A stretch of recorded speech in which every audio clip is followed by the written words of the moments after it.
নমস্কার দর্শক বন্ধু, ধর্মাস্থা চ্যানেলের পক্ষ থেকে আপনাদের সবাইকে স্বাগত। আশা করি আপনারা প্রত্যেকে ভালো আছেন, সুস্থ আছেন। আজকের যে বিষয়টি নিয়ে আলোচনা করব সেটি হচ্ছে লক্ষ্মী পূজা বিষয় নিয়ে। আমি বিস্তারিত বলতে চাইছি না লক্ষ্মী পূজা, কেননা যারা নবাগত পুরোহিত বন্ধু আছেন তারা লক্ষ্মী পুজো নারায়ণ পুজো দিয়ে শুরু করেন। তাই বেশিরভাগ ক্ষেত্রেই দেখা যায় যে লক্ষ্মী পুজো দিয়েই শুরু করেন। কোনো পূজাই ছোট নয়, করলে ঠিকমতো করলে অনেক সময় লাগে, আর না করলে সময় লাগে না। অনেক বন্ধু আবার লক্ষ্মী পূজা সরস্বতী পূজা বিষয়টিকে খুব ছোট করে দেখেন, যজমানও ভাবেন যে খুব সাধারণ ছোট্ট পূজা, কি আর উপচার লাগবে, এই ধারণাগুলো ঢুকে গেছে। যেহেতু লক্ষ্মী পূজা ঘরে ঘরে হয়, এক একজন ঠাকুরমশাইকে অনেক অনেক পুজো করতে হয়, না হলে তারা সামাল দিতে পারবেন না। তার জন্যই তারা বিষয়টিকে অর্থাৎ পূজার বিষয়টিকে সংক্ষিপ্ত করে নিয়েছেন। আবার অনেকেই আছেন তারা নির্দিষ্ট কয়েকটি পুজো করেন। যেমন আমার পুজো খুব বড়জোর হলে, যদি আমি সন্ধ্যার আগে থেকেও বেরোই, আমি 4টে পুজো পরে আমি আর পারি না, 4টে পুজোই আমি করি, 3 থেকে 4টে পুজো। এবং আমার ছোটোবেলাও যখন কেটেছে, যখন শুরুটা আমি করেছি পুজো, তখন কি করতাম, 10 থেকে 12টা পুজো করতাম, অথচ সেটা দিন থেকে শুরু করিনি। তখন সেটা 12টা 1টা 2টোর থেকে শুরু করতাম রাত্রি পর্যন্ত। তাই সুতরাং এখন তো বয়স হয়েছে এবং বহু বছর যাবতই আমি 3টে থেকে 4টে লক্ষ্মী পুজো করি। যাই হোক, আপনাদের বলবো না কটা পুজো করবেন, আপনাদের সুবিধা অনুযায়ী আপনারা করবেন। আমি লক্ষ্মী পুজো বিষয় নিয়ে বলতে যাই যে কারণে, দেখবেন অনেক পূজায় বিশেষ বিশেষ কিছু দিক আছে। যেমন দেখুন, নারায়ণ পুজো করতে গেলে দ্বাদশ চক্রের পুজো আপনাকে করতে হয়। দ্বাদশ চক্রের পুজো আপনাকে করতে হবে, এটা বিশেষ। শিব পূজা করতে গেলে দেখবেন আপনাকে অষ্টমূর্তির পূজা করতে হবে। আমি বাহনাদির কথা ছেড়ে দিচ্ছি, তাদের তো পুজো করতেই হয়, বা কোনো অস্ত্রের পুজোগুলো তো করতেই হয়। বিশেষ বিশেষ পূজা, শিব পূজার ক্ষেত্রে অষ্টমূর্তির পূজা করতে হয়। দুর্গা পূজা করতে গেলে চতুষ্ষষ্ঠী যোগিনীর পুজো করতে হয়। শীতলা পুজো করতে গেলে যেমন 64টা রোগের পুজো করতে হয়।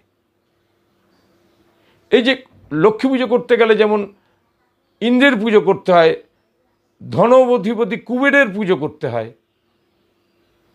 এই যে বিশেষ বিশেষ দিক আছে, তার সঙ্গে আরেকটি দিক আছে, লক্ষ্মী পুজো করতে গেলে অষ্টনিধির পূজা করতে হয়। তাই এই যে অষ্টনিধি, এরা কারা কারা? যেমন কৃষ্ণের পুজো করলে, জন্মাষ্টমী পুজো করতে গেলে দেখবেন অষ্টসখীর পূজা করতে হয়। এগুলো হচ্ছে কিছু কিছু পূজার বিশেষ দিক, যে এগুলো করতে হবে। তেমন লক্ষ্মী পূজা দেখবেন অষ্টনিধির পূজা করতে হয়। তাহলে অষ্টনিধি কারা, জানলে তো ক্ষতি নেই, জেনে রাখা ভালো। অষ্টনিধি হচ্ছেন মহাপদ্ম নিধয়ে নম, এতে গন্ধপুষ্পে মহাপদ্ম নিধয়ে নম।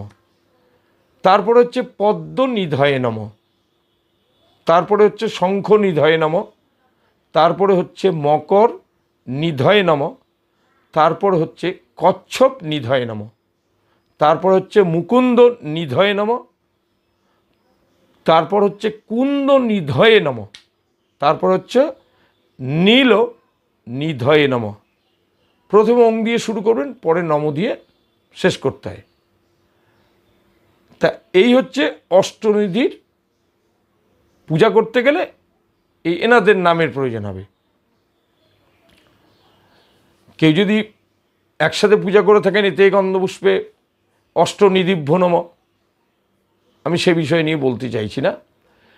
অষ্টনিধি কারা এবং কে কে, এটা বিষয়ে বললাম। তারপরে আরেকটা জিনিস হচ্ছে লক্ষ্মী পূজার ধ্যান। অপরাধ মার্জনা করবেন বলার অর্থ হচ্ছে যে প্রোনাউন্সিয়েশন, উচ্চারণটা যতটা সম্ভব ঠিক রাখা। আমি বলবো না যে বেনারস ঘরানার মতো আপনার মন্ত্রের বা মহারাষ্ট্র ঘরানার মতো আপনার মন্ত্রের উচ্চারণ হোক, সেই দিকে আমি যাব না। আমরা বাঙালি, আমাদের এই বাঙালি বাংলা ঘরানায় থেকে যতটুকু মন্ত্র ভালো করে বলা যায় ততটুকুই মঙ্গল। আসি লক্ষ্মীর ধ্যানের কথা। এই লক্ষ্মীর ধ্যান আপনি যদি কাউকে মানে একটু আলোচনা বা কারোর সঙ্গে একটু আলোচনা করে নেন, দেখবেন এই লক্ষ্মীর ধ্যান কিভাবে উনি বলছেন। আমি যদি একটু বলে দিই হয়তো আপনাদের সুবিধা হবে, আমারও ভুল হতে পারে। ভুল হলে ক্ষমা সুন্দর চোখে দেখবেন। তথাপি বলছি, ওং পশাস্খ মালিকাম্ভোজ শ্রেণী ভীর্যাম্য সম্ময় পদ্মাসনস্তধৈর্য। এই যে অনেকে বলেন যেভাবে, আমি কিন্তু সেভাবে যে অনেকে ভুল বলেন, আমি সেইটা না, যাতে আপনারা ঠিক ঠিক বলতে পারেন সেই জন্যই আলোচনা করছি।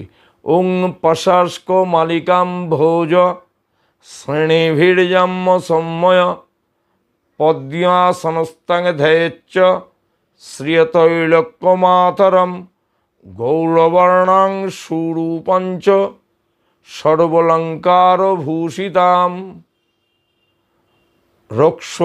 রক্ষ্মপদ্ম গোকরাং বরদাং দক্ষিণেন্দু। ওং পশাস্ক মালিকাম্ভোজ শ্রেণীভীর্যাম্য সম্ময় পদ্মসনস্থং ধ্যেয়েচ্চ শ্রেয়তৈলক্যমাতরম গৌরবর্ণাং সুরূপঞ্চ সর্বালঙ্কারভূষিতাম রক্ষ পদ্মব্য গ্রকরাং বরদাং দক্ষিণেন্দু। এইভাবে উচ্চারণ করার চেষ্টা করবেন। আমার ভিডিওতে বলবার সময় একটু ভুল হতে পারে, সেটা ক্ষমা সুন্দর চোখে দেখবেন। কিন্তু আমার আলোচ্য বিষয়টি হচ্ছে উচ্চারণটা যতটা ভালো করা যায়। তারপরে আসছি পুষ্পাঞ্জলি। আপনারা তো জানেন যে কোনো পুজো করতে গেলে তার বীজ মন্ত্র দরকার হয়। তাই লক্ষ্মীদেবীর বীজ মন্ত্র হচ্ছে শ্রীং, ওং শ্রীং। তাই বীজ মন্ত্র হলো। এবার লক্ষ্মী পুজোর যেটা গায়ত্রী, লক্ষ্মী পুজোর প্রণাম, লক্ষ্মী পূজার পুষ্পাঞ্জলি ওং নমস্তে সর্বদেবানাং বরদাসী হরিপ্রিয়ে জাগতিস্তৎপ্রপন্যানাং স্বামী ভুয়ার্ত তদর্চনাৎ এষ সচন্দন পুষ্প বিল্লপত্রাঞ্জলি সায়ুধবাহন সপরিবার ধনাধিপতি কুবের সহিত শ্রী শ্রী মহালক্ষ্মী নমো নমঃ। আর কোজাগরি হলে শ্রী শ্রী কোজাগরি লক্ষ্মী দেব্যই নমো নমঃ। এইভাবে পুজো করবেন। একটা প্রার্থনা মন্ত্র আছে, অনেকে এবার প্রার্থনা মন্ত্র দিয়েও অনেকে অঞ্জলি দেওয়া করান। প্রার্থনা মন্ত্রটি হচ্ছে ত্রৈলোক্য পূজিতে দেবী কমলে বিষ্ণুবল্লভে যথাত্বং সুস্থিরা কৃষ্ণে তথা ভব ময়ী স্থিরা ঈশ্বরী কমলা লক্ষ্মী চলাভূতির্হরি প্রিয়া পদ্মা পদ্মালয়া সম্পদ সৃষ্টি শ্রী পদ্মধারিণী দ্বাদশৈতানি নামানি লক্ষ্মীং সংপূজ্য ইয়ঃ পঠেৎ স্থিরা লক্ষ্মীর ভবেৎ তস্য পুত্রদ্বারাদিভিঃ সহ। এটা হচ্ছে প্রার্থনা মন্ত্র। নমস্কার হচ্ছে ওং বিশ্বরূপস্য ভজ্রাসি পদ্মে পদ্মালয়ে শুভে সর্বত পাহিমাং দেবী মহালক্ষ্মী নমস্তুতে, কিংবা কোজাগরী লক্ষ্মী দেবী নমস্তুতে, এইভাবে। তারপর তো সময় থাকলে কুবেরের ধ্যান করে পুজো করে, পঞ্চপ্রচারে পুজো করে একটু প্রণাম মন্ত্র, ইন্দ্রের পুজো করতে হবে, নারায়ণের পুজো তো করতেই হবে, সরস্বতীর পুজোও করতে হবে, লক্ষ্মী বাহনের পুজো করতে হবে। তা সুতরাং এই পুজোগুলো এইভাবে করতে হবে। অন্তত যে মন্ত্রের উচ্চারণটা ঠিক রাখার চেষ্টা করবেন। আমি আপ্রাণ চেষ্টা করি যতটুকু আপনাদের দেওয়া যায়, আমার ক্ষুদ্র ক্ষমতা অনুযায়ী, আমার যোগ্যতা ক্ষমতা অনুযায়ী যতটুকু আপনাদের মধ্যে ছড়িয়ে দিতে পারি সেটুকুই আমার লাভ।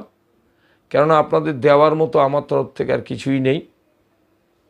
তা যতদিন আছি ততদিন চেষ্টা করব যে কিছু কিছু আলোচনার মাধ্যমে যাতে আপনাদের উপকার হয় সেই চেষ্টাই আমি করব। যদি বিষয়টি ভালো লাগে তাহলে মনে করে চ্যানেলটি সাবস্ক্রাইব করবেন। সাবস্ক্রাইব করলে কোনো পয়সা খরচ হয় না।